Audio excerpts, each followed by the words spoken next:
మీ యొక్క సహకారానికి ఈ పూర్తి ఎన్నికల సమయంలో గత 2 నెలల నుంచి జరుగుతున్న ఎన్నికల క్యాంపెయినింగ్ లో అనేక మీడియా సంస్థలు సహకరించినాయి, మా క్యాంపెయినింగ్ రిపోర్ట్ చేసినాయి. మీ అందరికీ జర్నలిస్టులు కానీ, ఫోటోగ్రాఫర్స్ కానీ, కెమెరామెన్ కానీ, మీ యాజమాన్యాలకి అందరికి కూడా ధన్యవాదాలు.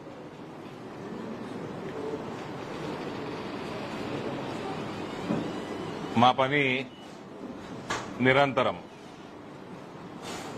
నిన్న గెలిచినాము, ఇవాళ మేము పని మీద ఉన్నాము. डिस्टर्ब मत करो, लॉक कर दो.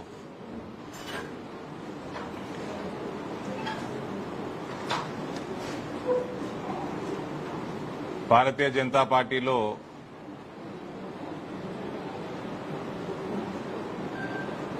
మేము నేటి నుంచే మా మీద నమ్మకం పెట్టుకొని, మోడీ గారి నాయకత్వం మీద నమ్మకం పెట్టుకొని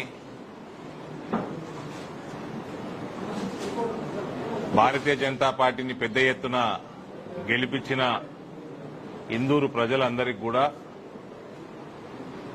ప్రత్యేకంగా మహిళామూర్తులకి, ఎన్ఆర్ఐ సోదరులకి, రైతాంగానికి, యువతకి, వీళ్ళందరూ కూడా నిన్న మీరు రిజల్ట్ చూసినట్టయితే దాదాపు అన్ని వర్గాలలో కూడా మంచి మెజారిటీ భారతీయ జనతా పార్టీకి వచ్చింది. ఈ మతపరమైన రాజకీయాలు చేస్తున్న కాంగ్రెస్ పార్టీకి ముస్లింలు తప్ప ఎవ్వరు కూడా ఓట్లు వాళ్ళకి వేసింది, చెప్పుకోదగ్గ ఓట్లు వచ్చిన పరిస్థితి లేదు. కాంగ్రెస్ పార్టీ అభ్యర్థి పెద్దలు జీవన్ రెడ్డి గారు అంటే ఆయనకి పూర్తిగా గౌరవం ఇస్తూనే మేము ఈ గత 2 నెలల నుంచి క్యాంపెయినింగ్ కొనసాగించినాం. ఎక్కడ కూడా వ్యక్తిగతంగా కానీ ఏమి కూడా ఆయనని ఏమీ అనలేదు.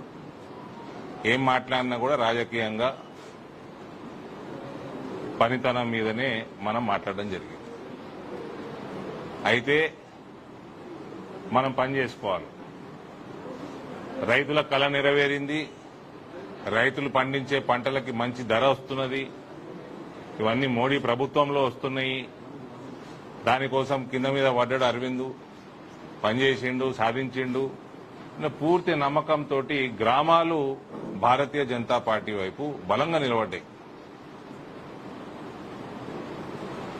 అర్బన్ ఏరియాలలో కూడా మెజారిటీ ఏరియాస్ లో అంతా కూడా 70% పైన ఓట్లు భారతీయ జనతా పార్టీకి వచ్చింది.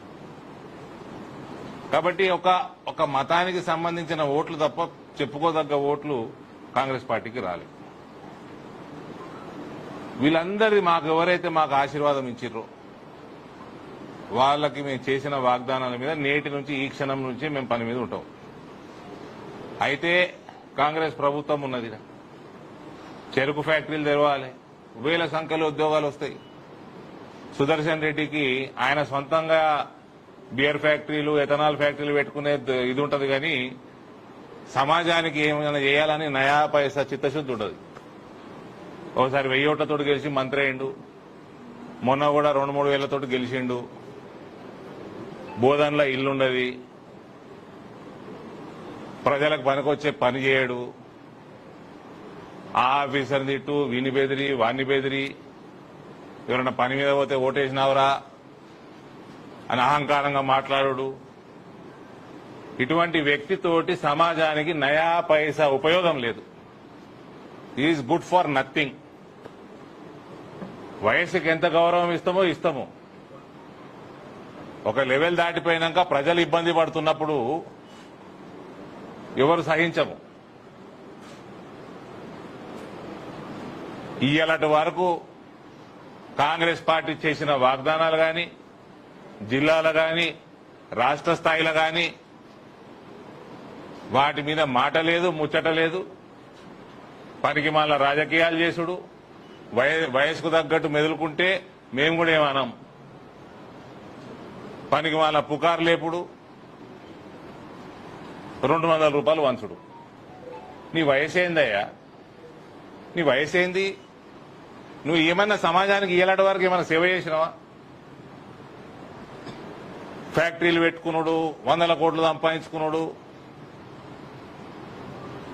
ఆయన ఎథనాల్ ఫ్యాక్టరీలు పెట్టుకుంటాడు కానీ చక్కెర ఫ్యాక్టరీలలో ఎథనాల్ కేంద్ర ప్రభుత్వం ఎథనాల్ పాలసీ ఇంప్లిమెంట్ చేసి 5-10 వేల మందికి ఉద్యోగాలు వస్తాయి. చెరుకు పంట కలకల్లాడుతుంది, చెరుకు రైతులు బాగుపడతారు. చెరుకుకి 2 లక్షల పైన ఎకరానికి వచ్చేటట్టు కేంద్రం సపోర్ట్ ప్రైజ్ ఉన్నది. ఇవన్నీ మాట్లాడంగా నేను విన్నారా అనే? అసలు ఆయనకు మాట్లాడొస్తుందా?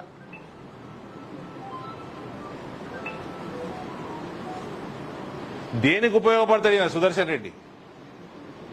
ఈ జిల్లాకి దేనికి ఉపయోగపడతాడు?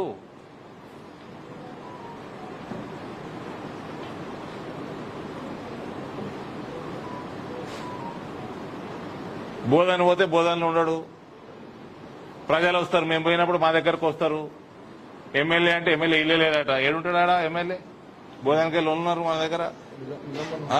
నిజామాబాద్లో ఉంటాడు. ప్రజలు ఎమ్మెల్యేని కలవాలంటే నిజామాబాద్ రావాలి. వస్తారా అండి? రైతులు వస్తారా? మహిళలు వస్తారా? మళ్ళా పెద్దరికము, పోలీసు వాళ్ళని బెదిరించుడు, కలెక్టర్లను బెదిరించుడు, తోడుతాడనుడు. వయసు అయిపోతే రిటైర్మెంట్ తీసుకోండి, ఓపిక లేకపోతే. జిల్లాని వెనుకకి ఎందుకు దోషేస్తున్నారు? ఒక ఇండస్ట్రీ తెద్దాము. అరవింద్ పసుపు పొడి తెచ్చిండు, పసుపు రోడ్లు బాగా పెరిగినాయి, విదేశాలకు తరలి వెళ్తుంది పసుపు. ఇక్కడ వాల్యూ యాడెడ్ సర్వీసెస్ తెచ్చుకుంటేందుకు ఇన్సెంటివ్స్ ఇద్దాము. ఒకటి ఇండస్ట్రీ పెట్టుకుంటే ఒక ఇండస్ట్రియల్ పాలసీ తెద్దాము. ఏమైనా ఉందా? ఏమైనా ఉందా? సైరన్లు వేసుకోవాలి, ఆఫీసర్ల మీద దబాయించాలి.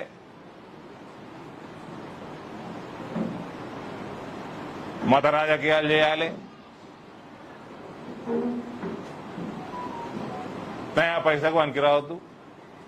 పదవి వాడుకోవాలి, వ్యాపారాలు పెంచుకోవాలి. ఇది కాంగ్రెస్ పార్టీ. ప్రత్యేకంగా ఇక్కడ ఉన్న ఎమ్మెల్యే, బోధన ఎమ్మెల్యే. మేము పని మీద ఉంటాము. నువ్వు పని చేసి ఒత్తిడి పెంచాలి మా మీద, కేంద్ర ప్రభుత్వం మీద. అవుతుందా నీతోటి ఈ వయసులో?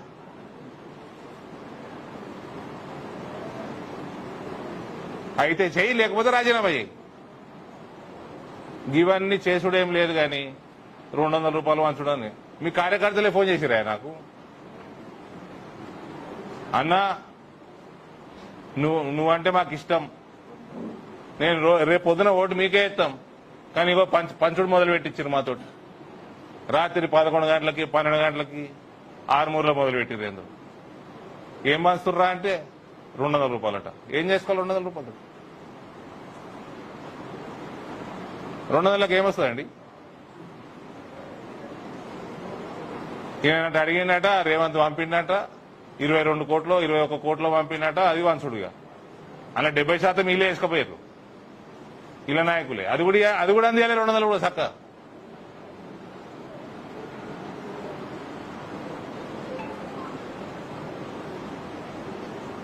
నామినేషన్ వేసిండ్రు, కార్యకర్తలకు నీళ్ల ప్యాకెట్లు పెట్టలే. ఎండాకాలం నీళ్ల ప్యాకెట్లు పెట్టలే కార్యకర్తలకి.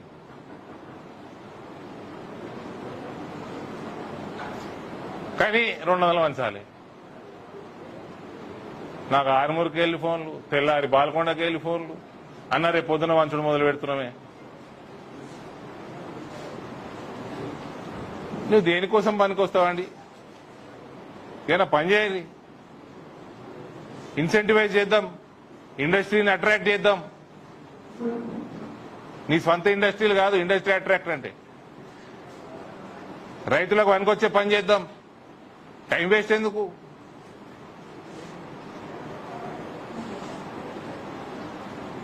మీరు చేసిన వాగ్దానాలు నెరవేరని వాగ్దానాలు అందరికి తెలిసేవి. కాంగ్రెస్ పార్టీ చేసిన వాగ్దానాలు అయ్యే పని కాదు, పోయే పని కాదు.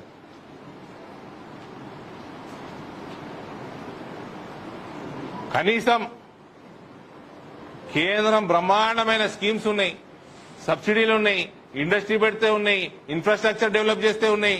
అది వాడుకునేటట్టు పెట్టుబడిదారులు అట్రాక్ట్ చేద్దాం. లేదు, ఏమి చేసేది ఉండదు. కారు మీద బొగ్గు ఉండాలి, కారు కింద సైరన్ ఉండాలి, అది మోగియాలి, తిరగాలి, వచ్చిన తిట్టాలి, ఆఫీసర్ని బెదిరియాలి, మళ్ళీ హైదరాబాద్ పోయి వండాలి. దేనికి పనికి వస్తారండి? నాకు అర్థం కాదు. మళ్ళీ ఏమైనా అంటే అరవింద్కి అహంకారం. ఇట్లా మాట్లాడితే అహంకారం అండి. నేను ఆఫీసర్ని బెదిరించినా? నేనేమైనా సైరన్ వేసుకున్నానా? నేను ల్యాండ్ కబ్జా చేసినా? నేనైనా వ్యాపారాలు పెంచుకున్నానా? నేను అవినీతి చేసినా? నేను మురం దందా చేసినా? నేను ఇసుక క్వారీలు నడిపినా?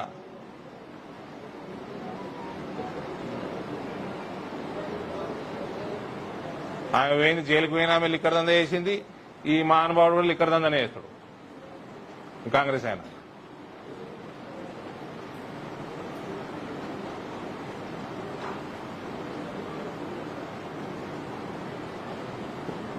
దేనికి ఉపయోగపడతారే సమాజానికి మీరు? పిల్లగాళ్ళు స్టేడియం లేదు. అరే క్రికెట్ ఆడుతందుకు మంచి క్రికెట్ స్టేడియం లేదు. ఉన్నదో స్టేడియం తీసేసిండు, ఆడ మెడికల్ కాలేజ్ కట్టిండు. కడితే కట్టినావు, మరి స్టేడియం ఏది? నేను కట్టినా అని కాలర్ వేసుకొని తిరుగుతాడు. ఉన్న గ్రౌండ్ ఎత్తేత్తివి. ఆ హాస్పిటల్ పోయినా నేను మొన్న కమ్మర్పల్లి వాళ్ళు ఒకటి అటు పోతుంటే, బాన్స్వాడ దిక్కు పోతుంటే యాక్సిడెంట్ అయ్యి ఉంటే పోయినా. అందులోకెళ్ళి 90% పేషెంట్లు అందరూ ప్రైవేట్ హాస్పిటల్కి వెళ్ళిపోయారండి. డాక్టర్ లేరు, సౌలతులు లేవు. పేరుకి 4 లిఫ్ట్లు ఉన్నాయి, ఒక లిఫ్ట్ పనిచేస్తుంది. అందులో ఎక్కుతానికి భయం అవుతున్నది, ఎప్పుడు కూలిపోతుంది అది. లిఫ్ట్ ఆపరేటర్ లేడు. ఉన్న స్టాఫ్ కింద మీద పడి పనిచేస్తున్నారు.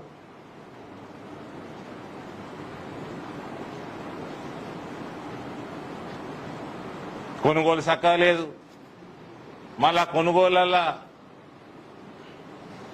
మా మహేశ్వర్ రెడ్డి గారు మాట్లాడినరు, అందులో పెద్ద స్కామ్.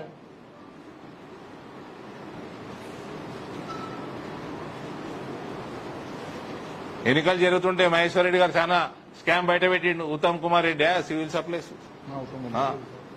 వీళ్ళకి పైసలు సంపాదించుడు, సైరన్లు కొట్టుకున్నాడు తప్ప దేనికి పనికిరారండి. మళ్ళీ వాళ్ళ దాంట్లో కూడా అంత తెలిసిన వాళ్ళే కదా మాకు. డి శ్రీనివాస్ వర్గం అంటే వడదాట ఈయనకి, సురేష్ రెడ్డి వర్గం అంటే వడదాట ఈయనకి. ఒకటే నియోజకవర్గాన్ని 4 చైర్మన్లు ఇచ్చిండు. వేరే నియోజకవర్గాలు వేరే మనుషులట. ఉన్న కాంగ్రెస్లో అంతా పంచాయతీ. మళ్ళా అసలు నీ పార్టీకి వానికి రావు, ప్రజలకి వానికి రావు, రైతులకి వానికి రావు, నీ నియోజకవర్గానికి వానికి రావు. మళ్ళా 200 వంచుతా అంటాడు. అంటే 200 వస్తే అయిపోయిందిగా. అరే ఓ పార్లమెంట్ ఎన్నిక దేశవ్యాప్తంగా అంత పెద్ద డెమోక్రసీ పైసలు వంచకుంటే ఏమో నీట్గా నడిపిస్తే అయిపోతున్నాయి కదా.